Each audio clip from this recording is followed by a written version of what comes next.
I'm Kristen Hadigi. I've been dispatching in the Southern California area for a little over 23 years. And today I'll be reacting to 911 calls. Being a dispatcher to me means that you're there for somebody on their worst day possible. And you are there to be that calm voice, the one to give them reassurance and at the same time send them help as quickly as possible while getting all of the important information you need to get. Lori Ulvestad, in an interview with a news source, recounted her exhaustive attempts to regain control of her car.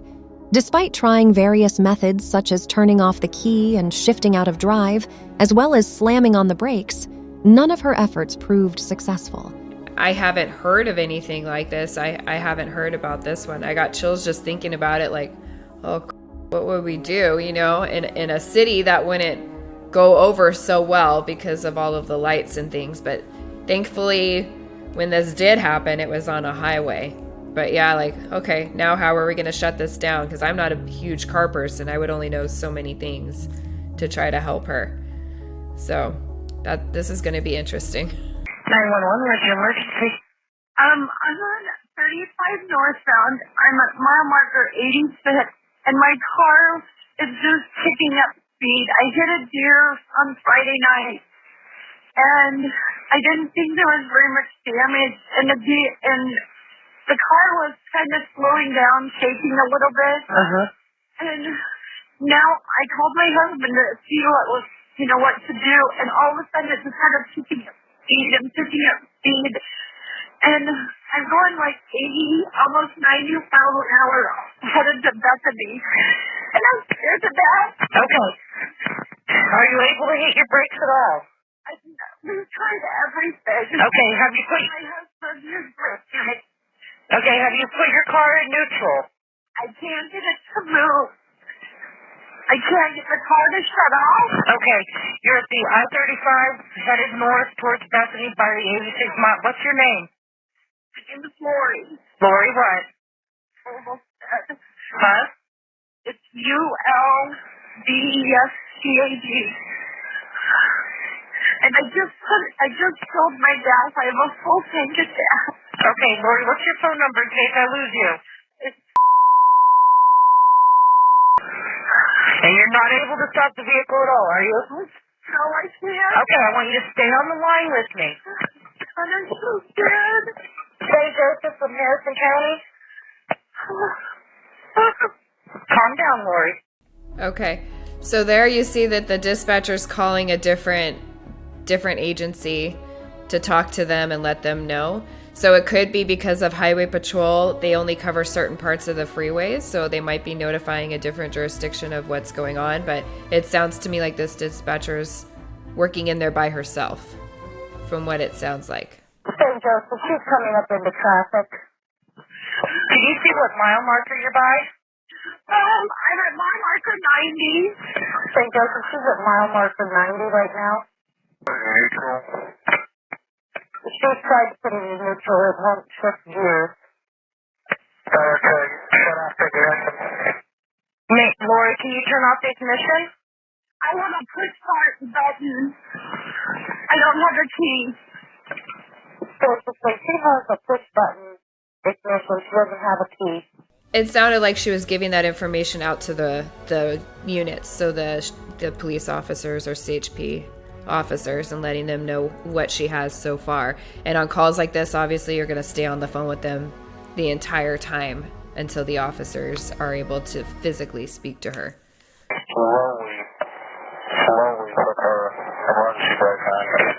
Lori, can you very slowly put your emergency brake on? I tried. I'm going 98 miles an hour now. Okay, hold on. First, let's go. Caller advice is going 98 miles an hour now. Hold on. Is she in a SUV? What are you driving? I'm an SUV. I just crashed them. She's in an SUV. Can you get this guy? Oh, God. Okay, Lori, calm down. I don't know how their system works, and it might just be kind of put over like this for YouTube. I don't know. But so when we are talking on the phone, they can't hear us putting it out on the radio. But when our officers respond on the radio, if we're on the actual phone, they can hear the officers coming through a different speaker that we have. And that's what allows us to kind of multitask. So we can hear the officers, we can talk to them, and we can talk to the person on the phone as well as hear them all at the same time. So that's what she's doing, is just a lot of multitasking right now. Okay, Lori, hold on. Okay. I'm on the phone with her. She can't stop the vehicle at all. Okay. I'm on the phone with the car. She can't stop the vehicle at all. That's what he's... What color is the vehicle? Lori, what color is your vehicle? It's black here. I just want some. Black. She's okay.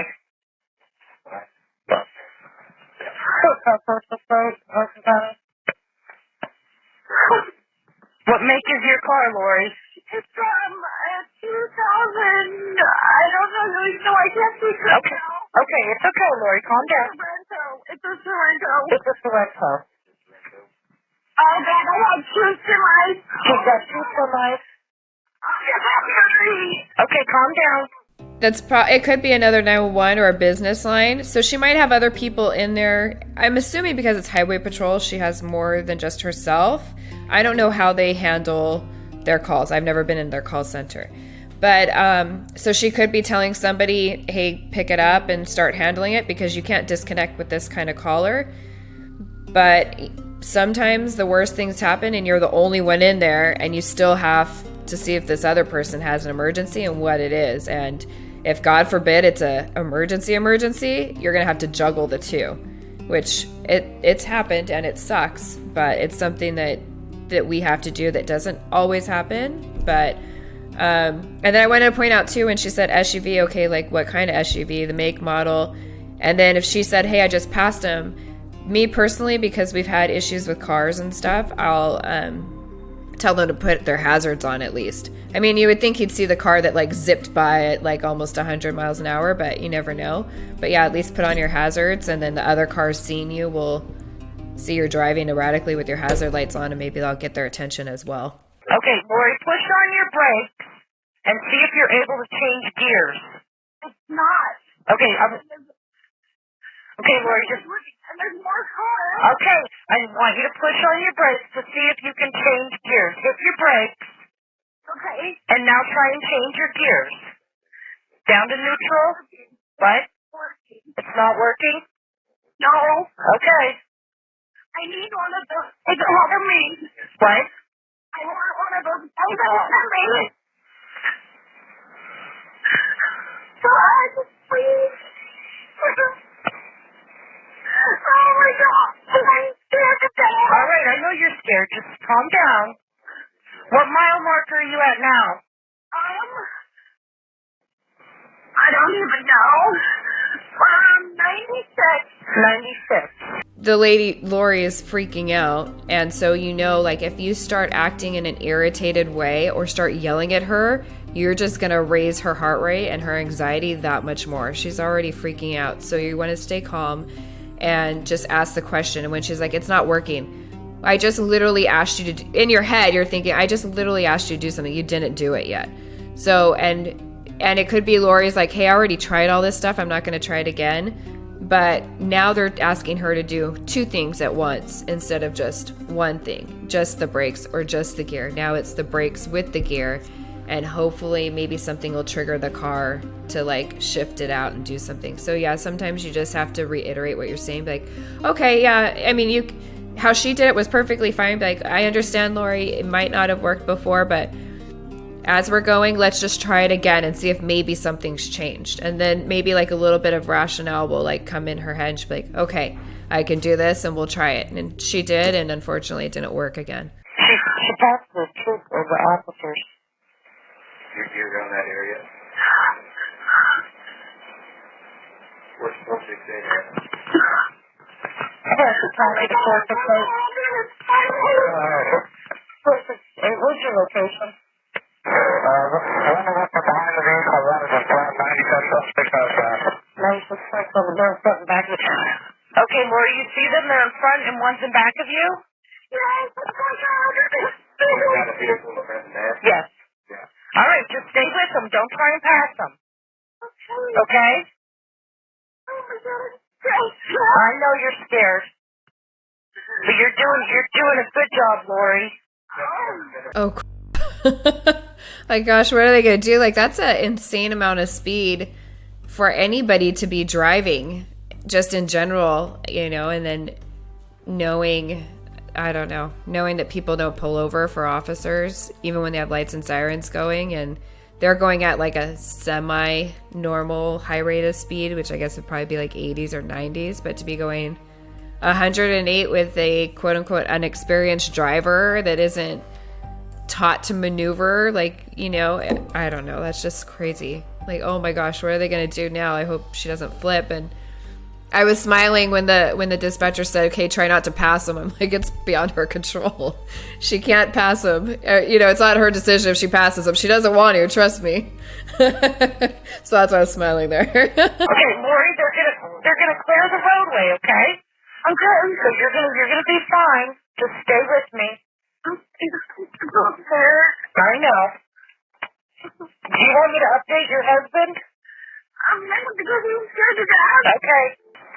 He does auto party. He knows everything about cars. I think generally, I don't know if she's thinking, well, if something happens to her, she was already on the phone with her husband, so he's obviously worried, and I'll talk to him and let him know what's going on.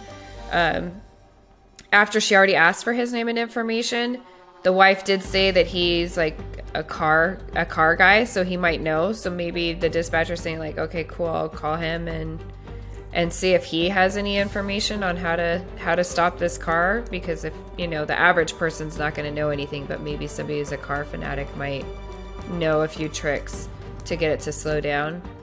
But yeah, it's probably just a courtesy thing to let him know what's going on, because obviously I'm sure he's freaking out. I don't know if he's trying to call her, and sometimes we get that where we'll have the victim calling us at something crazy and they want to put them on the phone. We're like, we cannot lose communication with you. We have to stay on the phone. So maybe she's just doing out of courtesy for him. Ma'am?